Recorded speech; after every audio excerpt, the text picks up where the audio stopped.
Colonel, you mentioned the situation in the Middle East. You think that the rapprochement that could be understood by the latest summit between among the Arab states together, all Islamic countries, which includes Iran and Turkey. And how do you feel that these leaders in Arab countries in these states are somehow with the attack, in the aftermath of the attack, would change their mind quietly without talking about it? I think they talked about it. They don't have to broadcast their speech or talk. And I think the relationship between Doha and Tehran was already fairly warm. You may recall when the other Arab countries sort of ostracized Qatar, that relationship grew fairly strong. Turkey actually deployed a few troops down to Qatar in a show of force against the other Arab states that were giving Qatar a very hard time. So I think they've talked seriously now after seeing what we would allow to happen. I mean, let's face it, Neiman, the largest airfield on the face of God's earth is right there, and it belongs to us through our relationship with Qatar. So, what are they to think? They bombed us. The Israelis bombed us. They blatantly bombed us during negotiations. Negotiations supposed to lead to a ceasefire. And they bombed us because Bibi Netanyahu does not want a ceasefire. And he couldn't figure out any other way to do it. And the U.S. did nothing. And they know the U.S. knew the whole thing was going down. You can't be there in the capacity we're there with the technology we have there and not know that an attack is happening. I've even heard that we put action crash airplanes up to form an informal CAP, a combat air patrol, not jets, but just ash and trash aircraft to make sure that when they came in and when they fired, I understand now they fired long distance, but not that long distance, we would have known all about that. So, yes, they're doubting our fealty, if you will. It took them a while to get to that point, but we've done enough things in the last year or so to make that really, really pronounced doubt on their part. So I'd be making plans. I'm of an understanding that Qatar has already promised Erdogan enough money to help him get at least a start on getting out of the economic situation he's in. I know Pakistan has already offered Saudi Arabia access to nuclear weapons. In fact, I think Mohammed bin Salman paid Islamabad $20 billion a few years ago. And that $20 billion was not just economic help after the flooding and such. It was also a tacit agreement. If Iran gets a nuclear weapon, we've got 20 or so from you on the spot. They'll be delivered within 24 hours. Now the situation has shifted quite a bit. Now they are feeling more warmly towards Iran. Iran may be building a nuclear weapon too. Who knows? We certainly don't. We missed the test in North Korea. We'd missed the test in Iran. The whole situation is shaping up, Neiman, for a disastrous confrontation. And Bibi, given his political dilemma now, he can't win an election now. He cannot win an election. Given his political dilemma, given the status of his personal situation with regard to going to jail, given all that, he's going to go to war with Iran. Mm-hmm. And hey, Colonel, let me just ask you: Do you recall when did we first get our feet on the ground at Al Udeid Air Force Base in Qatar? Did that happen back during Powell's tenure as Secretary of State, or do you recall? You know, as I recall, it did. It happened either just before that or just after that. And Central Command moved its forward headquarters there, other things. Fifth Fleet went into, with its flag flying, into Bahrain. We put enormous forces on the ground in contradiction of everything we'd done in the past. Yeah. I believe, if I remember right, though, it happened over a period of time. It just kept growing and growing and growing. Yeah. I can't even remember exactly what the first year was that the word came in from Central Command. It may have been during Powell's secretariat that they wanted to move most of their assets out of Tampa into the forward headquarters. But we're there essentially now. I mean, Yeah. Well, I was there. I was there on the ground in 2006, passing. So that was sort of the jump off point for forces going into Iraq. And one of the other, you've got the Combined Air Operations Center based there at Al Udeid, the KAOC, and that monitors all air traffic in, from basically the Mediterranean up to Turkey over to Iran. Yeah. And a friend of mine who was posted there, and it's not just a U.S. Central Command aspect. It is an international. You've got at least several of the European countries, and I believe, one or two of the countries, Jordan, that are there actually in that operations center, and that are monitoring flights. That there were back in 2016, 2017, there were daily phone calls between the general, the U.S. general, and the Soviet or the Russian general to deconflict the air operations of Russia and the United States. So that, just to underscore what Colonel Wilkerson was saying, there is absolutely no way that this attack by Israel took place without the full knowledge, if not the full cooperation and participation of the United States. And whoever convinced Donald Trump to do it, they ought to be fired because they have now lit a torch or struck ignited a fuse it's rapidly burning all across that region. Here you got just in the last week, we've had Pakistan and Saudi Arabia sign a mutual defense pact. Yep. An official one. You had Egypt meeting with Pezeshkian of Iran and agreeing, hey, we're going to reopen diplomatic relations. I guess it'd been shut down for 34 years. So you've got countries that normally would not be cooperating with each other coming together because they recognize they trusted the United States. That, we work with the U.S. Let's agree to do whatever they ask of us, and they'll leave us alone. Now they know that that's a lie, and Qatar, I think they're having second thoughts about how much money they're going to contribute to Donald Trump.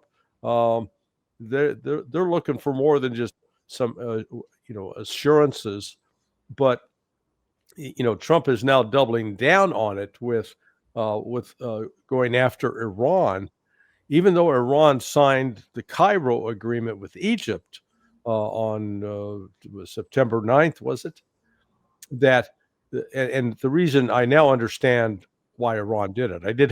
I was in the past said, why would they sign up with the IAEA after the IAEA had spied on them? But now I understand what they're doing is they're showing that they're willing to play by the Western international rules. And I think they may have even understood that in doing this, the West would still betray them, but they're trying to play by the diplomatic rules. And the West has already indicated. I mean, Macron said, even with the Cairo agreement, we're going to go ahead with the snapback sanctions. So It's like, it doesn't matter what the hell Iran does. The West is going to try to destroy Iran. And I think Iran has come to realize that. The difference now, though, is China and Russia are saying, we got your back. In addition, the IAEA on, I guess, yesterday was supposed to meet to try to come up with an agreement banning attack on nuclear facilities. China and Russia proposed that. Hey, the only country threatening others, if you sign up, you're going to be in trouble, is the United States. Tells you what the United States wants to be free to attack nuclear facilities. I mean, the U.S. in terms of a foreign policy presence in the world has become like a cancer.